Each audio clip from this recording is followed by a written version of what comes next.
안녕하세요. 주경복TV의 주경복입니다. 저번 시간에는 열왕기상 3장 6절에서 9절까지 이런 말씀이 참으로 중요하다라는 것을 강조를 많이 했습니다. 그래서 우리가 이런 말씀을 암송을 하고 오랫동안 묵상할 필요가 있다는 겁니다.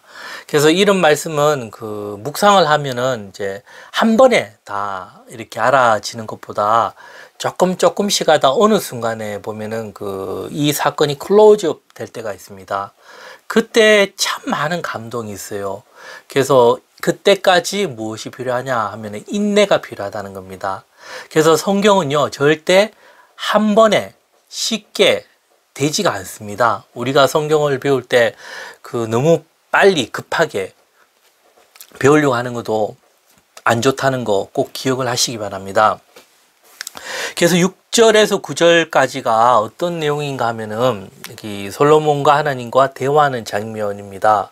그래서 이런 대화하는 장면을 유심히 우리가 보면요, 기도의 장면이라 보고 싶습니다. 하나님과 대화. 그래서 이런 부분을 어떻게 하는가 우리가 배워야 된다는 겁니다. 기도는요, 일평생 배우면서 하는 것이라는 겁니다.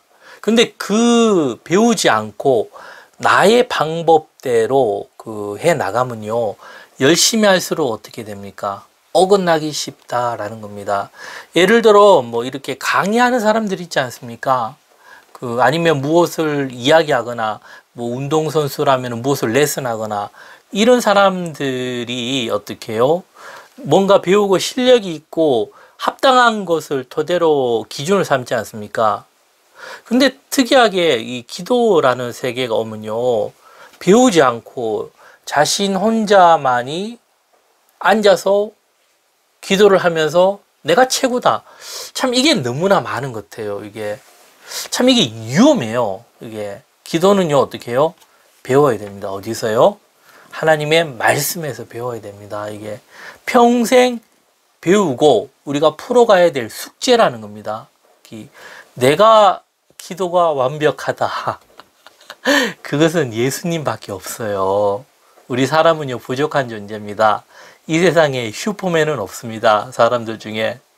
그래서 우리가 항상 배우는 것, 이게 참 중요하다라는 겁니다. 그래서 이런 이야기를 잘 배우고 우리 기도에 같이 응용해 나가는 거, 그게 참 중요합니다. 3장 6절에 보면요, 이 솔로몬이 이르되 하나님 앞에 얘기하는 건데요, 주의 종 내 아버지 다윗이 성실과 공의와 정직한 마음으로 주와 함께 주 앞에서 행함으로 주께서 그에게 큰 은혜를 베푸셨고 주께서 또 그를 위하여 이 큰 은혜를 항상 주사 오늘과 같이 그의 자리에 앉을 아들을 그에게 주셨나이다 했습니다. 내용이 그냥 평범한 것 같아요. 근데 아니라는 겁니다. 그래서 배경이 참 중요한데, 솔로몬이 하나님과 대화를 하잖아요. 하나님이 뭘 줄까 구하라 했을 때 뭘 얘기합니까? 자기 아버지 얘기를 하는 겁니다. 다윗. 그 말이 아주 중요한 건데, 아버지의 정당성을 얘기하는 겁니다. 다윗 하면 누굽니까? 하나님이 인정한 사람입니다. 하나님의 인정. 그러면 솔로몬의 신앙이 어디서 왔다는 겁니까? 다윗에게 왔다는 겁니다. 하나님께서 인정해 주신 그 다윗, 그 아버지를 나도 따라가고 있습니다 라는 겁니다. 이게 참 중요합니다. 이게 왜 중요하냐? 내가 잘나서 되는 게 아니라 하나님의 섭리를 인정했다라는 겁니다. 즉 전통을 인정했고 하나님의 방법을 이해했다는 겁니다. 하나님의 방법을 이해하고 인정을 했다는 겁니다. 이 율법과 계명의 이런 흐름을 이 솔로몬이 정확하게 이야기했다라는 겁니다. 그래서 하나님께서 다윗에게 큰 은혜를 베푼 것처럼 그 은혜를 나에게도 달라라는 겁니다. 이것이 다른 말로 하면 명분이라는 겁니다. 명분. 일반 사람들은 몰라도 왕으로서는 이런 명분이 참 중요하거든요. 그 다음에 또 이런 말씀을 드리겠지만 이 국민들로부터, 백성들로부터, 그리고 신하들로부터 이 명분을 가지느냐 가지지 않느냐가 자신의 자리에 절대적인 어떤 영향력이 있다는 겁니다. 그러면 이 유대인들의 그런 명분이 어디서 또 오냐면 이 하나님으로부터 온다는 그런 이 좀 특이해요. 다른 나라랑 달리. 그래서 그 명분이 어디서 있냐면 하나님의 계명과 하나님의 율법, 이런 흐름을 그대로 따라갔다라는 겁니다. 그래서 이런 솔로몬의 말을 유심히 보면은 그 솔로몬이 그 한 말이 아니라 어떻게요? 성경에서 흘러오는 말, 규칙을 얘기했다는 겁니다. 즉 자신의 것이 되었겠죠. 완전 자신의 것이 되었기 때문에 그 말을 할 수가 있다라는 겁니다. 여기 있는 것처럼요.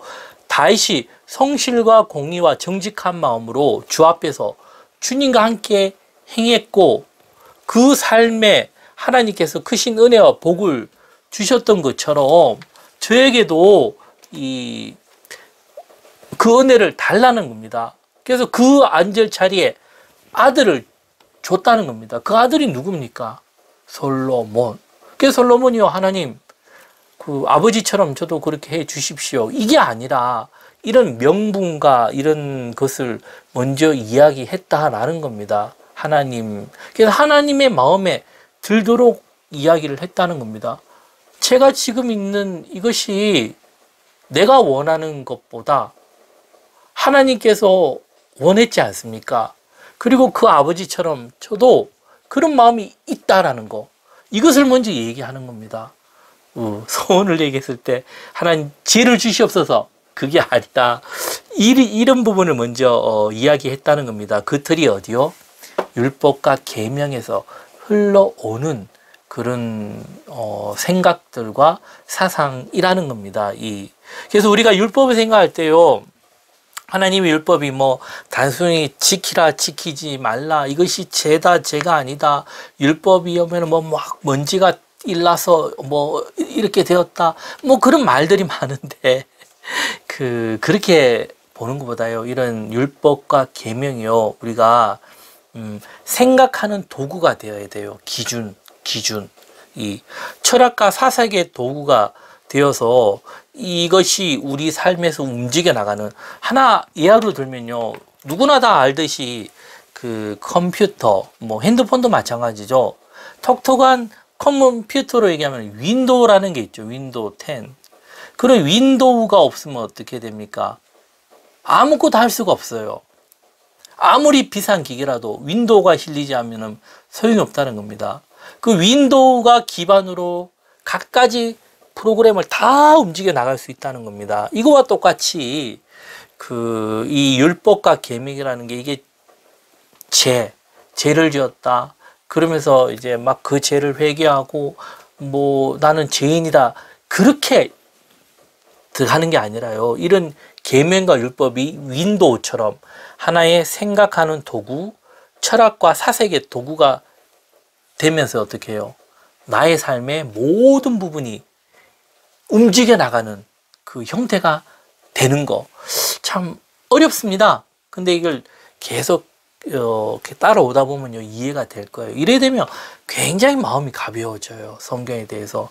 그리고 성경이 또 다르게 보인다는 겁니다. 우리가 너무 그 답답한 그런 성경이 아니라, 와, 이게 정말 현실적으로요, 살아서 움직이는 말씀처럼 느껴진다는 겁니다. 우리가.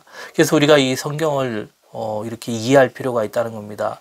이 솔로몬이 뭐 결국은 하나님의 마음을 어떻게 해요? 먼저 움직이는 그 대화의 장면이 나온다는 겁니다. 그래서 오늘은 여기까지 하고요. 또 다음 시간에 계속 또 말씀을 이어가겠습니다. 내용이 좋으셨다면 구독과 좋아요 부탁드리겠습니다. 감사합니다.